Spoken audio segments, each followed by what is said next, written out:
Hello and welcome back. I'm Eric Sunset, your host of the Doc Buddy Journal. Here at Doc Buddy, we deliver healthcare solutions that take the pain and costs out of broken workflows, like with our OpNote solution, which gives ASCs the power of instantly generated operative reports.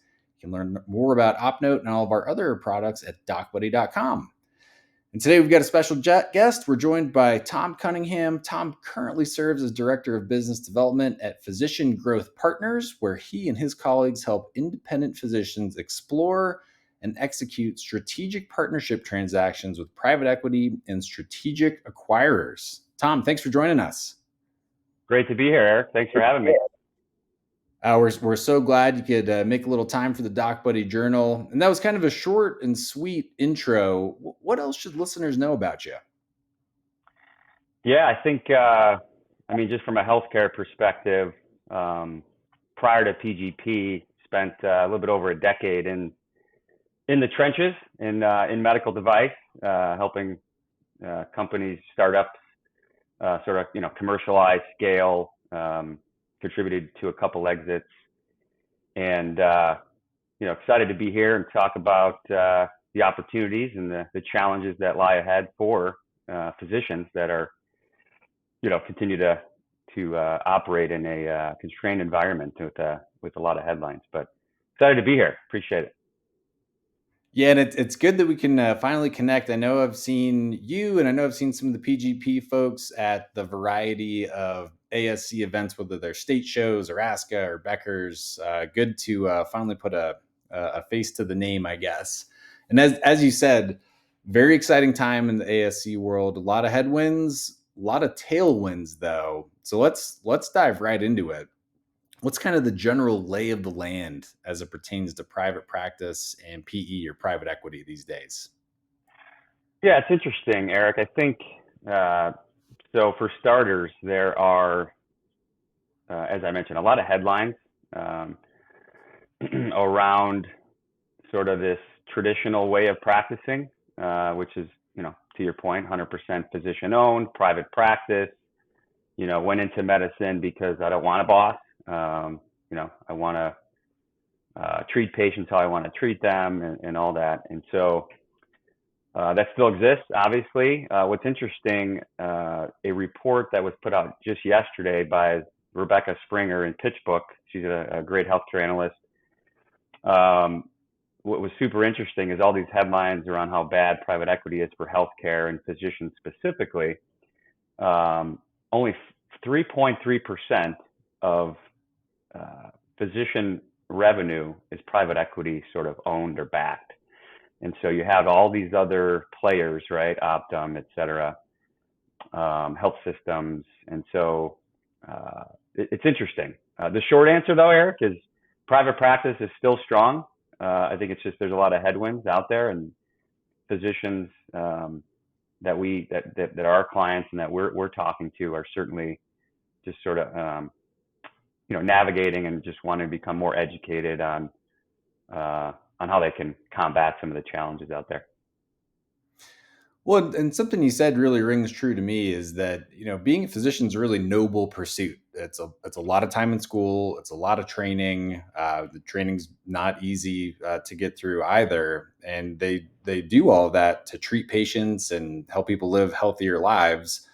But there's a back end to this too. You can only do that operating a profitable business. The lights don't stay on magically, obviously. So that stat's interesting from the PitchBook analyst. Only 3% of revenue is through private equity. We dive in a little bit deeper there. That's interesting. Yeah. So it's basically a research report quantifying private equity investment in healthcare providers, and that was the number. Less than 4% of U.S. healthcare provider of the overall pie of U.S. healthcare provider revenue contributed to U.S. healthcare spending. So a lot more to the takeaway is a lot more to unpack there, because you see all these headlines, and there's certainly some bad actors in the past from private equity, right? Perhaps the late 90s, early 2000s, that were very focused on Wall Street benefiting from the partnerships versus the doctors, right? And so in our role at PGP and educating, advising, and working with physicians through these transactions is that they're doctor led and focused on, which we can get into here in a minute, but a new wave, private equity 3.0, if you will, more benefit for the physicians. Yeah, well, that makes a ton of sense. Benefit to the physician, the patient, the system, the overall. I guess the point I was trying to come home to there uh, surrounds that if it's line item management, taking the physician basically out of the equation, they end up with all the same sort of burnout factors they do, where there's a lack of autonomy, lack of control, lack of staffing being the big one. That doesn't work. That can't work. That never really works for all parties concerned. But with what you're doing, physician led investment, that seems to make a lot more sense. A lot more autonomy for the provider because they do, as you said, prefer to be independent. And what happens next when a provider is looking at some of their options there? Excuse me. In terms of when they start exploring, you mean, or? Yeah. But before we hit record, you mentioned some of the optionality that a provider has. There's a few paths that may make sense, and there may be a path that allows them to continue on doing what they love doing, just treating patients. Yeah, no, great question. So best way to think about that or put a framework around it is, physicians today that we're in discussions with 5 years ago would have never responded to an email or been, we're not interested, right? But over the, recent months, the process first is becoming educated on private equity, on the market, who are the key players, and also comparing that to your point, the other options that exist in the market pre-private equity. So the optionality, Eric, for the physicians, and we pressure test or benchmark through a transaction process with the physicians, private equity versus being hospital employed or hospital owned, right? Merging with other groups, having a local PSA, which some groups have done, and it can work, right? If you can all get along in the same sandbox, but oftentimes that's not the case. And so ultimately, then some of those groups have kind of divested and then partnered with private equity. So there's all these different options, but I would say it's understanding each for the benefits, pros and cons, and then helping physicians decide, what is best. Well, first of all, two things: if it can be beneficial, private equity that is, for the practice, and when it makes sense. And if those two things line up based on their market and kind of where they want to take the practice next, we advise them, and help negotiate the best, deal terms. And to zoom out a little bit, to go a little bit more macro, when would something like that make sense? What are sort of the rules of thumb? You mentioned that it depends somewhat on the market. Help our listeners who are your administrators, your physicians, those in a practice, in a facility. What are the sort of the guiding posts there? Yeah, I'd say the four levers or four drivers of when our clients are really, really truly exploring this and not just call it window shopping. Number one is that they're already somewhat high performing, right? And obviously, physicians that go through residency fellowships and are already, have 5-star Google reviews and all that, are already competitive, and they're typically already high performing. But they say, well, what's the next 3 to 5 to 10 years look like? And when you factor in the top three drivers for why they're kind of exploring this, one is reimbursement in many different specialties, whether that's orthopedics, pain management, whatever. If it's considerably not keeping up with inflation, right? That's number one. So they have to do more surgeries or see more patients to generate the same amount of income. So if you're a hot water heater or electrician, right? If you had to do twice the amount of replacements to make the same income, would you stay doing that for a living, right? So and any other position, if you're an accountant, if you have to see 200 clients now versus 100, you'd be burnt out, right? Which I know we'll touch on that here in a minute. But so number one is just kind of the reimbursement landscape and not keeping up with inflation and being tough to run a practice, aka business, because you have these costs that are naturally built into there. Number two is with that, labor and supply costs, right? So trying to maintain that while continuing to produce the same amount of revenue that you've done. And then number three is just the overall competitive landscape, healthcare, health systems, private equity, whatever it is, just staying ahead of the curve and maintaining your competitive edge. So I'd say those are the main three.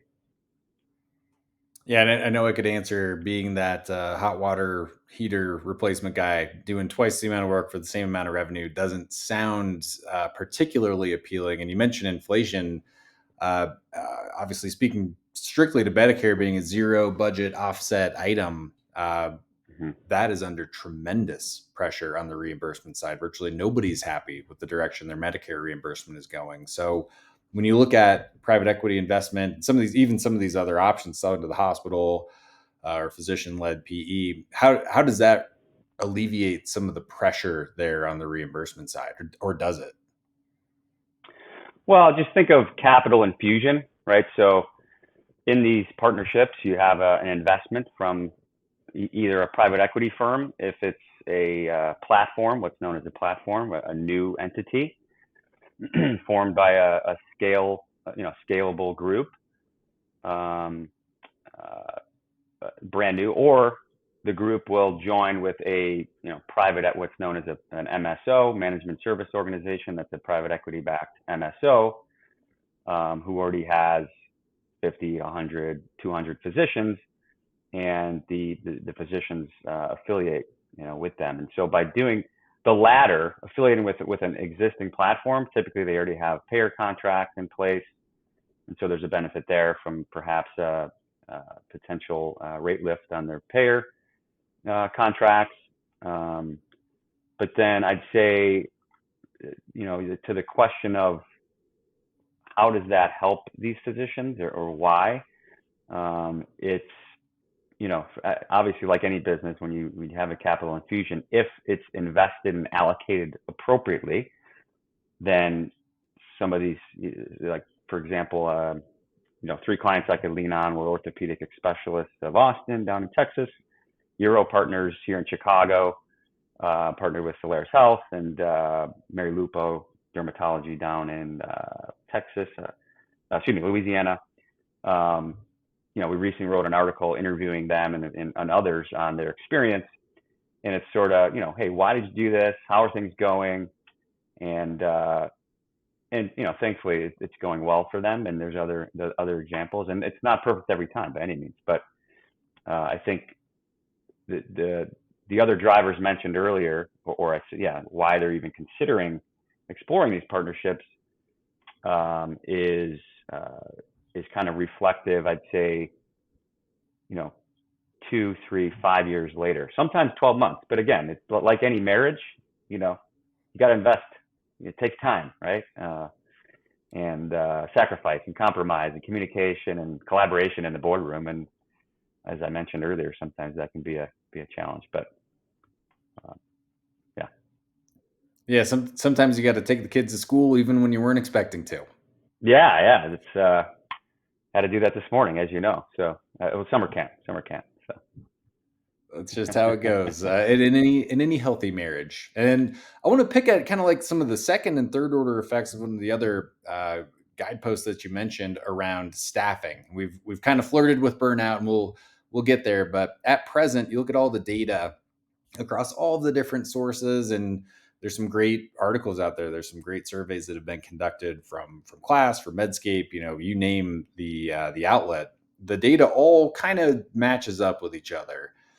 Through COVID, it was just strictly too much of a workload, too high of a workload. Prior to COVID, all the drivers of physician burnout were around the bad technology that physicians and their care teams are more or less forced to use. We'll call it forced to use. That's not totally accurate, but for the sake of the discussion. And now post-COVID, it's almost exclusively staffing that's at the top of this list. And that could be front desk staff, billing staff, that could be part of your care team. There's not enough staff to go around. So when a group is evaluating outside investment, much like you said with that rate lift, being able to be a part of a more lucrative contract with a payer, that's great. But it's got to be a breath of fresh air to have a mega human resources, a mega HR apparatus to help you hire and retain staff, because that's partly killing the profession right now. 100%. And actually, I should have mentioned that earlier, Eric, candidly, but I think that's another. So talent, whatever you want to call it, talent acquisition or recruitment of not only physicians, but physician extenders as they're known, or advanced practice providers, or non-clinical staff. To your point of physicians being able to say, you know what, it's been fun, but I just want to treat patients, and we just want to treat patients, whether it's 5, 20, or 50 doctors. We want a partner to help us kind of with that administrative burden. And yeah, I think to your point, no matter the source, there's plenty of sources. If you Google labor and supply costs and running a medical practice, whether it's MGMA or what have you, it's a real challenge. And I think we've heard, yeah, I mean, call it year to date, but even back further than that, that in addition to the other challenges we discussed with reimbursement and everything else, being able to attract talent is another key lever, because you have the capital, you have the resources to really go out and say, hey, this is the infrastructure we have in place, right? Great physicians, but also a great infrastructure of billing and admin and building referral networks for you, et cetera. So I do think, the recruiting piece is huge from a labor and, building a team perspective. And when you're looking at healthcare as a system, so to go, way macro, we zoomed out earlier, we'll zoom all the way out here. We're on the brink of a cataclysm of a lack of providers in the US. We've seen that in the news around anesthesia providers, and some states are waiving the need to have an anesthesiologist oversee CRNA activity, and making it easier for folks to get the anesthesia that we need. So that's a band-aid on that particular problem. And I personally agree with. I think that's what's needed. That's what needs to be done. When you look at physicians retiring earlier than they're expected to, when you look at a lack of med student throughput, going through medical school, anything that can be done to keep physicians practicing longer, and they obviously need to be happy to do so. Nobody will compel a provider to continue practicing if they don't want to. But we have got to do everything we can in the short term to make it easier to practice medicine. And it seems like some of the topics we're discussing do just that. Yeah, I think it's scary, Eric. And you think about the projected supply demand imbalance, right? My background's mostly orthopedic sales, right? And excuse me. And when you think about even just that, for example, the number of total hip and knee replacements that continues to go up, and the number of physicians stays flat or continues to not keep up with that. And I know we'll touch on AI towards the end probably, but how do we support that? Patient clinical demand. It's an interesting dichotomy, especially with more physicians. Again, and burnout might be overused, but they're just tired, right? So especially the physicians who are, call it mid-career, and they have a good career going, but it's just they've really experienced it. Where the physicians and surgeons who are, almost riding out to the sunset, 5 years or less towards retirement, are sort of less worried, or could that they care about the practice, but it's really that earlier to mid-career physician and surgeon who is feeling this pain. And it's going to be interesting how we as a society and a healthcare system continue to support patients. On the cardiology side, it's thankfully more procedures have been reimbursed as of late, right? And so more outpatient procedures, and so that's good. but yet you're still dealing with the heart, the most important thing we have in our body, and so naturally there's an emergency element there, and so you got to be connected. And anyway, that's a long-winded answer to say it's going to be interesting to see over the next 10, 20 years how we combat the physician shortage and the increasing clinical demand. And when you pair that, we talked a little bit about some of the data. When you look at the other end of this, what do you do to fix it? And you're looking at surveys that are being responded to by physicians, by nurses, and by their staff. I'm all for anything that helps alleviate these symptoms of burnouts. And I agree with you, maybe an overused term, but it's all encompassing. So just burnout as a whole.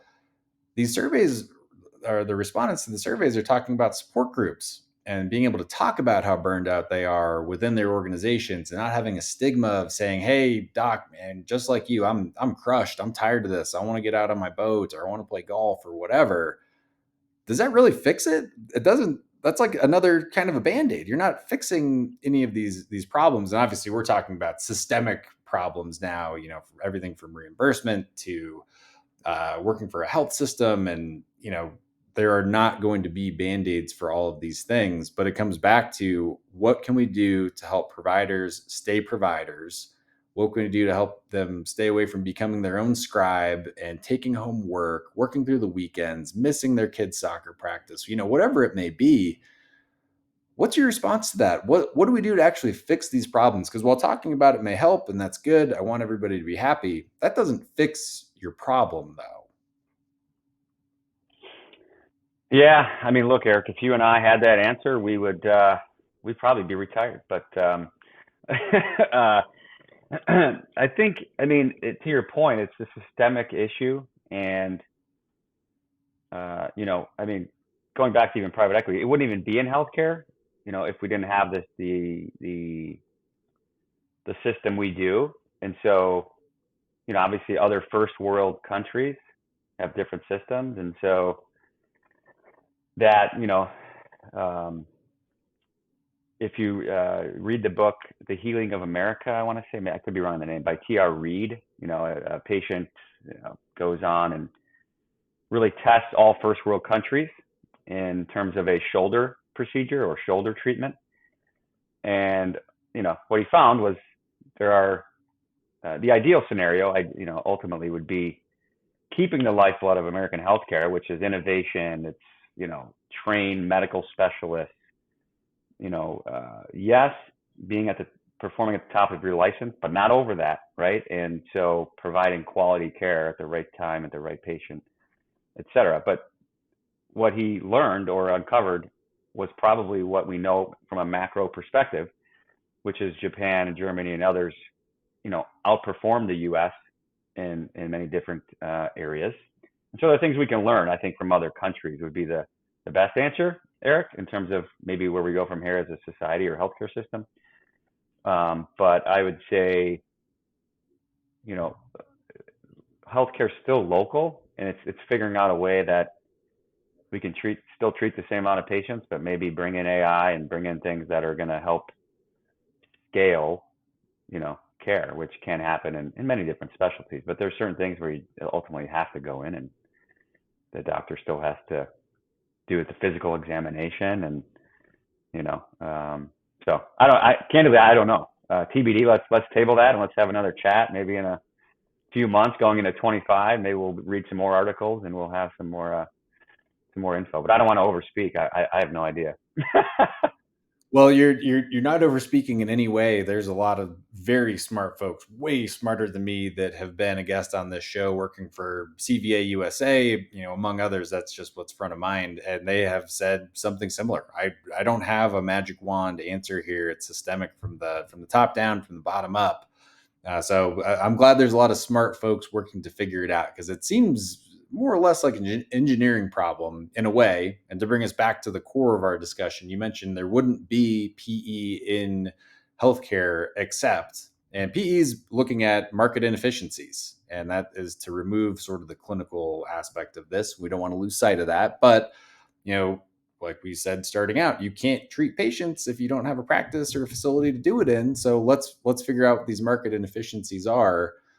And to go back to the optionality that we talked about, some of the ways that a provider evaluating, I don't want to phrase it as losing their autonomy in their practice, but choosing to join a group or seek outside investment. Some of these things are selling to a hospital, working more closely with a payer and sort of like a payvider scenario. That was really interesting. Outright PE or physician led PE. When you're looking at these market inefficiencies that an independent physician is facing truly on their own, and the scenario is right to do something else, what would you call as the most popular option right now for that provider? I mean, I'd say the most popular option initially, at least in the folks like the physicians who reach out to us, even um, across many different specialties. And by the way, this is all we do is represent independent physicians at PGP. There's no medical device or technology companies. And so the physicians that reach out to us, and many of them initially, uh, in their mind, are thinking about selling to the health system, thinking about Optum or the payviders, as you mentioned. And private equity is candidly newer to them, unless it's sort of dental, ophthalmology or potentially dermatology. Many of them know because it's been around in those specialties for a couple decades. But many others are just becoming educated again, as we discussed earlier. And so what happens is when you size all these different options up in terms of who can be the best partner, to your point of helping me, number one, maintain clinical autonomy. And that is the number one thing. It's a non-starter for us in a negotiation. If the potential partner, wants to change a vacation schedule or, tell the doctor how to treat a patient, then, they will be removed from the process, the dating process, if you will, of finding the right partner. Um, and so the short answer, though, to the question is, what's the most popular option of those? It all depends, right? And so you could argue that with the stat we said from PitchBook at less than 4%, it must not be private equity, even though the headlines are stating otherwise. Um, Yet the the interest has never been higher because independent physicians on one side, even though they've been reluctant or resistant to the financial suits and ties, right? As long as if we can help them find the right partner that focuses on medicine and clinical first, and they just do the rest, they actually learn that they think and operate very similarly, right? Both high performing in what they do on the financial administrative side, on the clinical side. So our estimation and forecast is that private equity continues to grow. Yes, there are challenges, California and otherwise, that are regulations is out there in the balance, right? That could impact deal making, but if and when the deals are structured properly, independent physicians can align with a fairly structured partnership that allows them to focus on autonomy, gives them that capital to infuse and attract and hire and grow and scale open surgery centers. Um, if it's unless it's a CON state, and then we're dealing with that conversation in the ASC side, as you know, for another day. But plenty of chatter out there in the LinkedIn and otherwise around CON and should that be repealed and everything else. But the short answer, Eric, is there's no A option. It's sort of in part of the process when we're advising our client is going through that. Like, and some of the clients ultimately don't partner with anybody. They stay independent, and then they say, oh, let's revisit in another 12 or 24 months, right? And so depends, I think, on a lot of factors. And one of those factors that's kind of coming to the forefront now, market inefficiency in a fee for service world is one thing. There's more and more value based care. And sometimes it depends who you ask what that definition actually means. And we don't have to go down that path.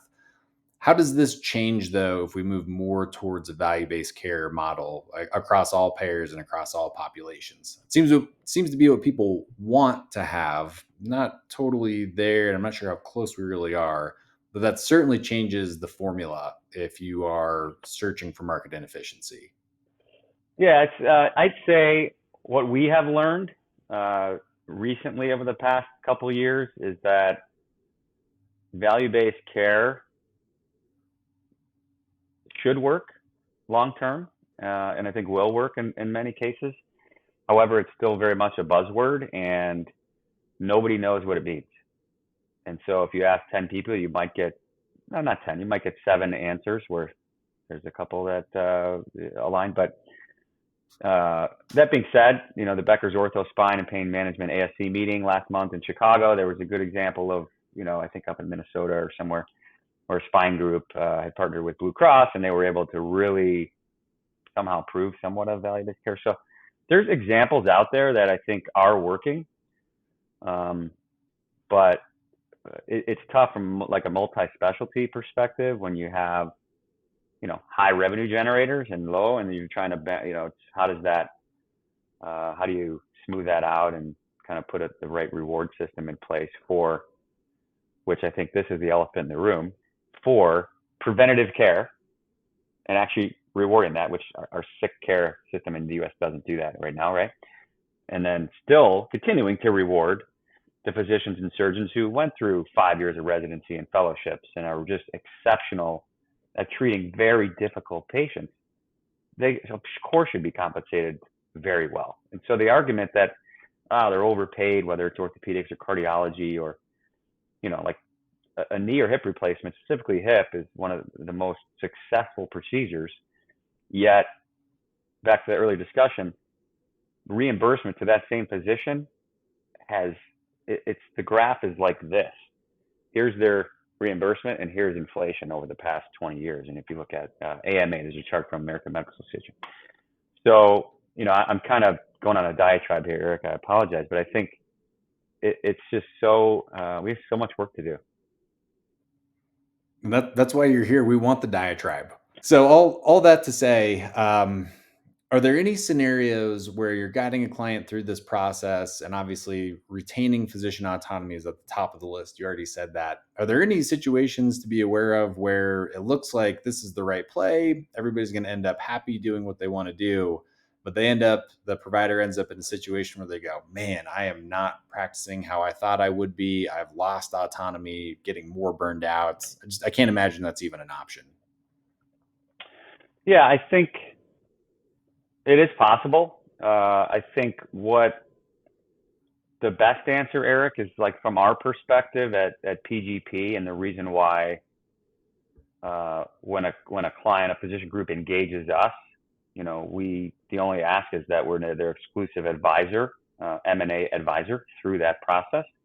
Obviously, we collaborate with a legal advisor through the transaction and otherwise. But what is so important is making sure that the process, the full process, is exercised, and what that means is understanding the current state of the practice, right? What are the initiatives in place?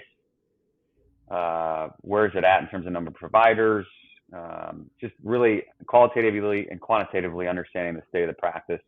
Then where do you want to be? And really kind of, again, putting that strategy hat on, being an extension of the physician group, because some of our clients, they're doing so well, but they have 5 or 10 docs, and they have yet to really put a formal strategic planning meeting in place even.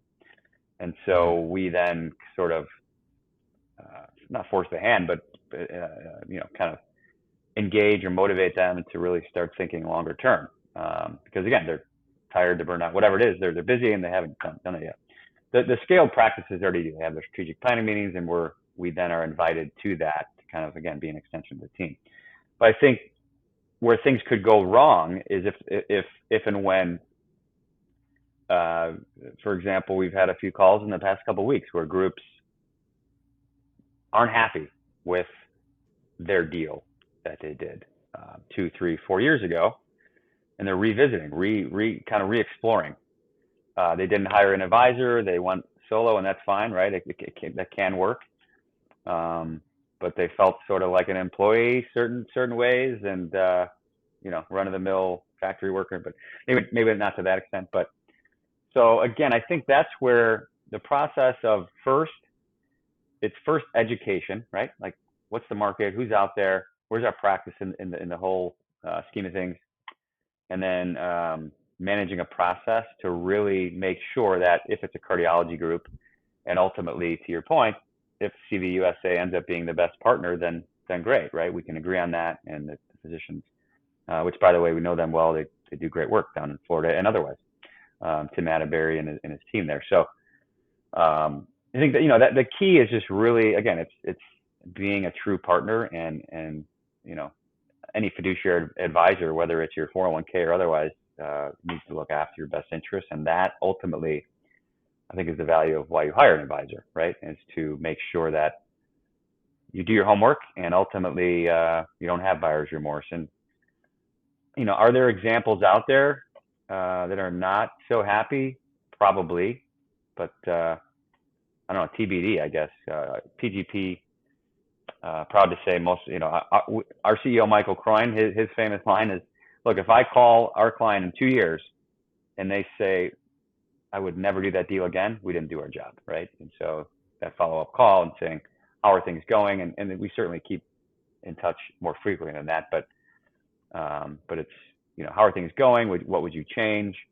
And that does a feedback loop for us, for new clients, of like helping, maybe iterating and adapting. So makes sense. And as we look to sort of bring it home here, we're coming around the home stretch. You mentioned AI in healthcare previously. That also, just like value-based care, can mean a lot of things to a lot of different people.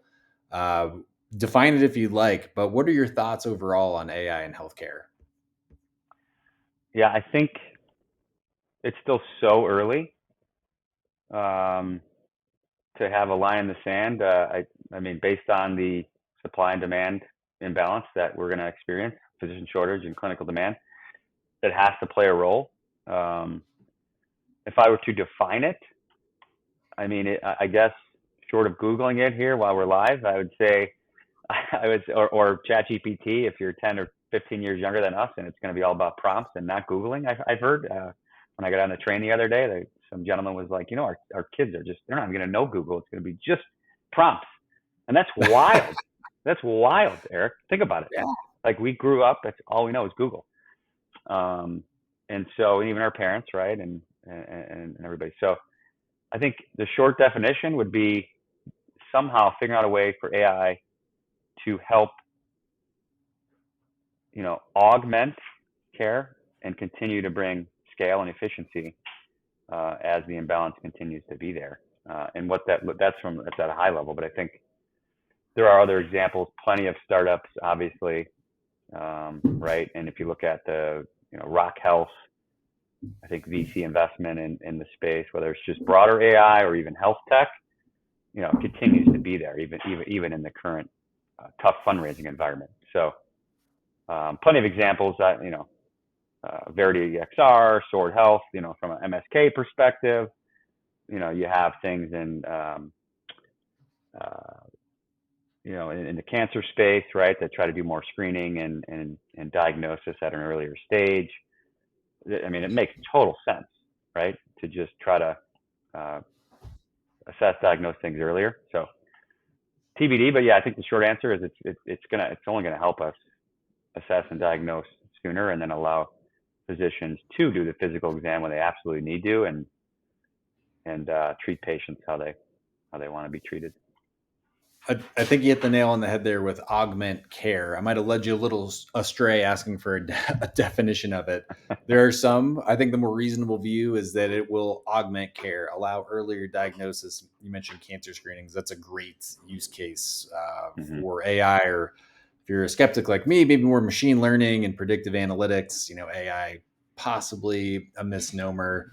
There are others, though, that view AI and these tools, you mentioned ChatGPT, LLMs, as replacing a provider in certain scenarios, like with their correspondence to a patient. And that's a noble pursuit, again, have providers spend less time doing administrative tasks. But the question I come back to, and tell me if you agree or not, If you're a provider and you have a message on your patient portal, what's going to take you less time to just reply or to have that prompt you mentioned, ask chat gpt or whatever llm for the prompt, generate the prompt, ensure it's correct, ensure it's not making something up based on a faulty entry in your ehr.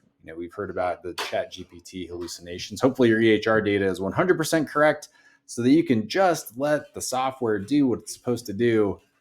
Would you bet though that every patient record and every ehr across the country is 100% correct? Because I wouldn't. So what's going to take a provider less time? Just do it themselves or have to review what a prompt generator gave? That's tough. I think the trust in it's healthcare. Treating patients is all about trust, and I think they trust doing it manually or themselves now. I think just like ChatGPT, whatever we're on now, 4.0 versus, has it gotten smarter if you put in a prompt? Absolutely. So I think over time, the ML and the algorithms could transfer better confidence to the provider so that they're good with it, right? Sure.